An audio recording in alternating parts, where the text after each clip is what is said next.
Hi all.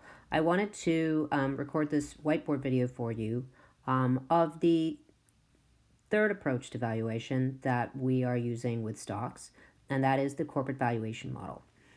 This particular model is good for stocks that don't pay dividends but do have free cash flows.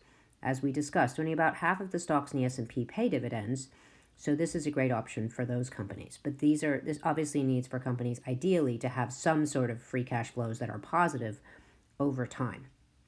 Basically, the way this valuation approach works is to kind of highlight the importance of free cash flow, which we discussed a lot at the beginning of the class, which is that the greatest determinant of shareholder value for a company is its free cash flow and how fast it grows its free cash flow.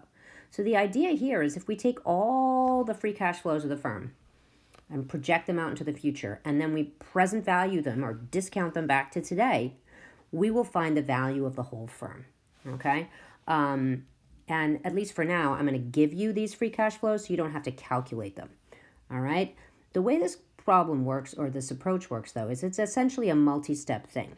Because when you present value free cash flows, you end up with not equity value, but value of the overall firm, which it's important to remember. So basically I'm going to give you a series of steps. And the first step is to find the market value, right, of the whole firm, right? And the way we do that is by discounting all the free cash flows, okay? Then, once we have the value of the firm, right, which is VF, we basically say, all right, we have to subtract the value of any debt, right, which will then give us the value of equity, right? Then the third step, right, is to take the value of equity, right, which is just the whole market capitalization, right, of the whole firm, and we have to divide that by the number of shares.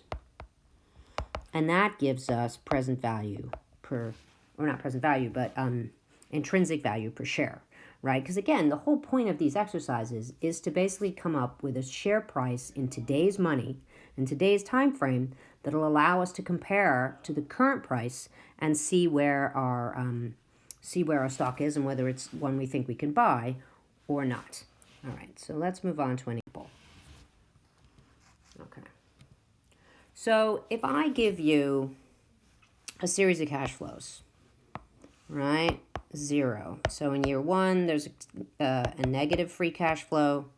Year 2, there's a positive free cash flow. Year 3, there's a positive free cash flow of 20.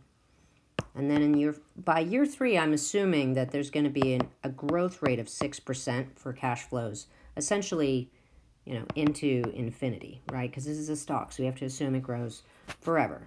So basically, we're given long-run free cash flow growth of 6%.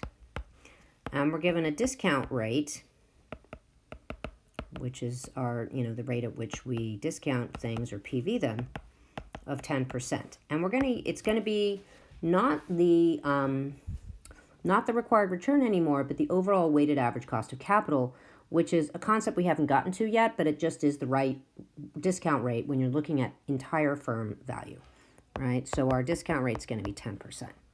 All right, so the formula here, or the way we approach it, is very similar to what we did with the non-constant growth valuation, which is where we take each cash flow and we PV it back to the present to get it to T0. And what we're saying is, all right, if this cash flow is happening in the future, what is it worth to us today in terms of a stock price, right? So in this case, right, the future value becomes -5, I becomes 10%, N is 1.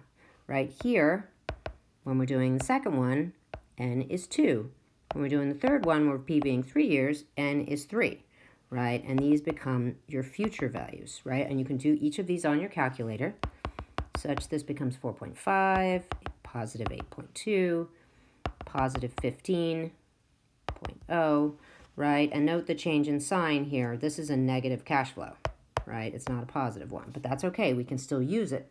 We just don't add it as a positive when we get to the total, right? Things get a little tricky when we get to year 3, right? Because here, now this 20 free cash flow is going to grow at 6% forever, Okay, so we have to figure out something, again, what we call horizon value, right? Which is essentially free cash flow, right? Forward 1, so this will be free cash flow 4, divided by the WACC minus the growth rate. Okay, and again, the WACC is just, the same thing as required return. It's just change for firm value, right? So we got to take, so in order to calculate this, we say, okay, free cash flow 4 is 20, right, times 1 plus the growth rate, divided by the WACC, which is 10, minus the growth rate, which is 0.06. And this gets us a horizon value, again, in year 3 of 530.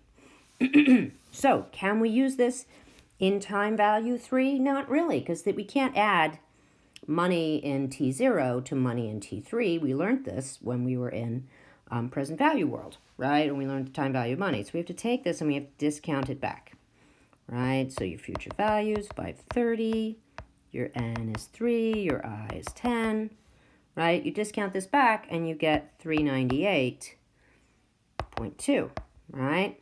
And then so you add all these up and you end up with a firm value of 416.9, right? So this is your value of your firm, which is great, but it doesn't give you intrinsic value per share, which is what we're trying to get to.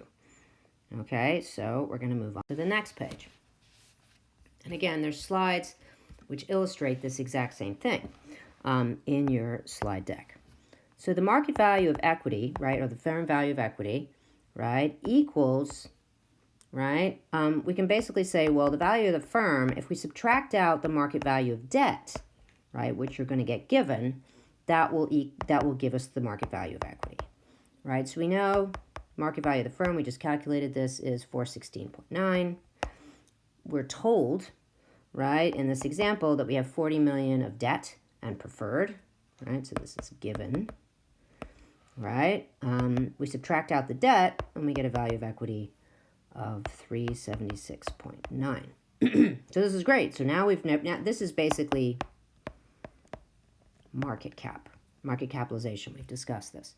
Right. Now, so if I want to get P0, right, intrinsic value per share, I've got to take this 376.9 and divide it by shares, right, which is also given of 10. All right, so write out the idea, value of equity, divided by number of shares, right, is going to give me this number, P0 again, which is the intrinsic value per share estimate, 37.69 per share, right? And that's how you get that.